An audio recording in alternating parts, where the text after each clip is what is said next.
राम राम शेतकरी बंधूंनो, मी कराळे DR आणि आपलं कराळे 999 चॅनल मध्ये सर्वांचं स्वागत आहे. शेतकरी बंधूंनो, आज 27 मे आणि मागील संदेशमध्ये सुद्धा मी 27 आणि 28 तारखेला कुठे पाऊस पडणार आहे या संदर्भामध्ये माझा यापूर्वीचा जो काही व्हिडिओ आहे तो पाहून घ्या. परंतु हा संदेश मुख्यत्वे करून 30 तारखेपासून आपल्या राज्यामध्ये पूर्व मान्सून पावसाची हजेरी फार जोरदार लागणार आहे आणि हा पूर्व मान्सूनचा पाऊस 30 तारखेच्या नंतर आपल्या राज्यामध्ये बहुतांश ठिकाणी जोरदार तर वादळी वाऱ्यासोबत हा पाऊस होणार आहे. तर आपण बघत असताल काल 26 तारीख, कालही बहुतांश ठिकाणी फार जोरदार आणि नुकसानदायक असा पाऊस झालेला आहे. परभणी जिल्ह्यामध्ये हा एक चित्र आहे की बोबडे टाकळी इथे माझे आमदार जे आहेत राहुल पाटील साहेब यांनी भेट दिली आणि हे पहा केळीचे झाडं, केळीचे सर्व बाग जी आहे ती कोलमडून पडलेली आहे. तर तसंच जिंतूर तालुक्यामध्येही बहुतांश खेड्यामधले जे घरावरचे पत्र आहेत ते पत्र सुद्धा उडून गेलेले आहेत. अशा पद्धतीचा हा वादळी वारा जो आहे, वाऱ्याचा वेग हा सर्वात जास्त आहे. यापूर्वीच्या मी संदेशमध्ये सांगितले आहे. तो संदेश बहुतेक शेतकऱ्यांनी बघितला असेल. परंतु शेतकरी बंधूंनो, वेळोवेळी मी योग्य ते माहिती तुमच्यापर्यंत देण्याचा प्रयत्न करतो आणि हाही संदेश थोडा संपूर्ण एक लक्षपूर्वक तुम्ही समजून घ्याल अशी अपेक्षा बाळगून हा संदेश तुमच्यापर्यंत देत आहे. कारण काही लोकांना धूळ पेरणी सुद्धा करायची आहे. तर धूळ पेरणी करण्यासाठी योग्य असं तारीख कोणती राहणार आहे, कापूस धूळ पेरणी करायची का नाही आणि कुठं करायची, त्या संदर्भामध्ये मी या व्हिडिओमध्ये सविस्तर माहिती देणार आहे.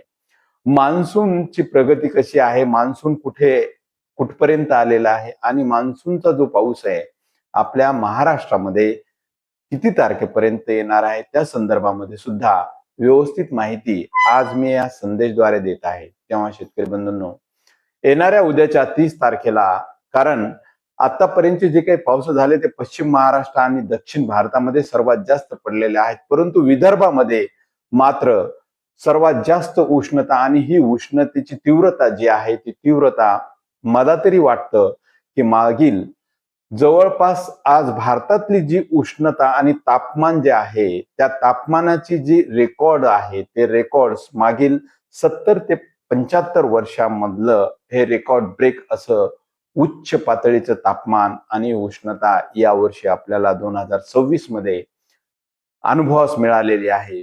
आणि याच उष्णतेमध्ये प्रशांत महासागरामध्ये जे तापमान वाढत आहे, या तापमान वाढीमुळे समुद्राचं जे पाणी आहे त्या पाण्याची बाष्प जे आहेत ते उष्ण होत आहे आणि या उष्ण बाष्पामुळे सुपर अल्निनो जो आहे तो सक्रिय होतो आणि सुपर अल्निनो ज्या वेळेस सक्रिय होतो त्या वेळेस मात्र दुष्काळ सदृश्य किंवा खंड स्वरूपाचा असा पाऊस आपल्या भारतामध्ये पडायला एक पोषक वातावरण होतं. वातावरणामधल्या बदलामुळे बऱ्याचशा ठिकाणी जिथे पाऊस पडत नव्हता तिथे अतिवृष्टी होत आहे, जिथे पाऊस पडत होता तिथे एक अल्प प्रमाणामध्ये पाऊस होत आहे. अशा पद्धतीचा हा निसर्गाचा खेळ सुरू आहे. परंतु शेतकरी बंधूंनो, निराश न होता आपल्याला हा शेती कृषी प्रधान देश, भारत देश जो आहे कृषी प्रधान देश आहे आणि यामुळे हवामानाचा अंदाज घेऊन आपल्याला शेती करणं हे गरजेचं राहिलेलं आहे. त्यामुळे वेळोवेळी योग्य अंदाज देण्याचा प्रयत्न मी तुमच्यापर्यंत करतो आणि शक्यतो ते जेवढं होईल तेवढं त्या एरियाचा जो काही उल्लेख आहे तो उल्लेख सुद्धा मी करत असतो. त्यावेळेस आता जो काही खानदेश जो आहे, खानदेशमध्ये सुद्धा पाऊस फार कमी होता आणि यावेळेस मात्र 30 तारखेला हा पाऊस खानदेशमध्ये सर्वत्र पडणार आहे. यामध्ये नंदुरबार आहे, नंदुरबार असेल, त्यानंतर जळगाव असेल, पाळोद असेल, शहादा असेल, या ठिकाणी चांगल्या पद्धतीचा हा पाऊस होणार आहे. 31 तारखेला मात्र नंदुरबारमध्ये सर्वदूर असा हा व्यापक हा पाऊस राहील. परंतु या पावसासोबतच जी काही वाऱ्याचा वेग आहे हा वाऱ्याचा वेग मात्र सर्वात जास्त राहणार आहे. यामध्ये धुळे आहे, चाळीसगाव आहे, पाचोरा आहे, जळगाव आहे, अमळनेर आहे. अमळनेरमधूनही शेतकऱ्यांच्या चौकशा होत असतात. पारोळ येथील शेतकऱ्यांची सुद्धा चौकशी होत असते. त्यामुळे त्यांना सुद्धा सांगू इच्छितो की पारोळा असेल, चोपडा असेल, शहादा असेल, या ठिकाणी 31 तारखेला वादळी वाऱ्यासोबत जोरदार पाऊस होणार आहे. त्याच पलीकडं जो नाशिकचा जो भाग आहे, नाशिक आहे, मनमाड आहे, कन्नड आहे, सिल्लोड आहे, या भागामध्ये सुद्धा 31 तारखेला जोरदार पाऊस होणार आहे. तसंच वैजापूर आहे, श्रीरामपूर, पैठण हा जो परिसर आहे, या परिसरामध्ये सुद्धा 31 तारखेला जोरदार पाऊस होईल, परंतु वाऱ्याचा वेग सर्वात जास्त राहणार आहे. तसंच जालना जिल्ह्यामध्ये सुद्धा हा पाऊस परतूर, मंठा, अंबड, गेवराई या भागामध्ये हा 31 तारखेला सर्वात जास्त वादळी वाऱ्यासोबत पडणार आहे. त्यातल्या त्यात परतूर वगैरे या परिसरामध्ये वाऱ्याचा वेग जास्त राहील. तसंच अहिल्यानगर आहे, बीड आहे, संगमनेर आहे, या ठिकाणी सुद्धा हा पाऊस 31 तारखेला होणार आहे. राहुरी आहे, त्यानंतर केज, बार्शी, धाराशिव या ठिकाणी सुद्धा 31 तारखेला सायंकाळी हा वादळी वाऱ्यासोबत पाऊस होणार आहे. तसंच पुणे, बारामती, पंढरपूर, सांगली, सातारा, कराड आणि काही तुळजापूरचा जो काही परिसर आहे, या परिसरामध्ये 31 तारखेला हा पाऊस होईल. तो हा 31 तारखेचा जो पाऊस आहे, 31 आणि 1 या 1 जून या 1 जूनला सुद्धा हा पाऊस परभणी जिल्हा, नांदेड जिल्हा, लातूर जिल्हा आणि हिंगोली या ठिकाणी जोरदार बरसणार आहे.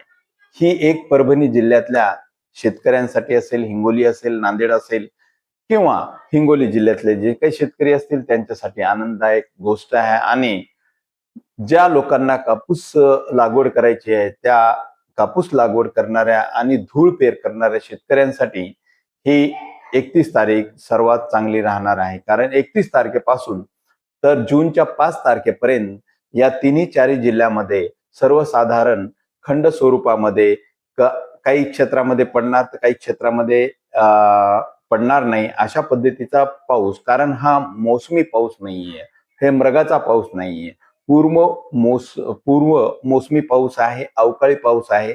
त्यामुळे सर्वदूर हा पाऊस पडत नाही. त्यामुळे थोडीशी चिंता आणि रिस्क सुद्धा असते. परंतु परभणी जिल्ह्यामध्ये जिंतूर आहे, सेलू आहे, मानवत आहे, पाथरी आहे, सोनपेठ आहे, गंगाखेड आहे, पूर्णा, पालम, वसमत या भागामध्ये 31, 1, 2, 3 तारखेला चांगला पाऊस पडणार आहे. तेव्हा शेतकरी बंधूंनो, परभणी जिल्ह्यासाठी चांगली आनंदाची गोष्ट आहे. हिंगोली जिल्ह्यामध्ये सुद्धा हा पाऊस 31 आणि 4 तारखेपर्यंत, 4 जून पर्यंत पडणार आहे. नांदेड जिल्ह्यामध्ये हिमायतनगर मधून शेतकऱ्यांची चौकशी होत असल्या कारणाने त्यांना सांगू इच्छितो की नांदेड जिल्ह्यामध्ये किनवट किनवट आहे, हदगाव आहे, नांदेड आहे आणि हिमायतनगरचा जो परिसर आहे त्यामध्ये 1 जून ते 3 जून पर्यंत हा पाऊस होणार आहे. तसंच लातूर जिल्ह्यामध्ये सुद्धा हा पाऊस काही भागामध्ये होणार आहे. त्याचप्रमाणे राहिला तो विदर्भ, या विदर्भामध्ये मात्र हा सगळ्यात जोरदार पाऊस 31 तारखेपासून तर 5 तारखेपर्यंत हा विदर्भाचा जो काही परिसर आहे त्या परिसरामध्ये म्हणजे जे की रिसोड, मेहकर, चिखली, बुलढाणा, त्याच्यानंतर तुमचं लोणार, वेणी या ठिकाणी हा पाऊस चांगला होणार आहे. अकोला, अकोट या परिसरामध्ये सुद्धा हा पाऊस होईल.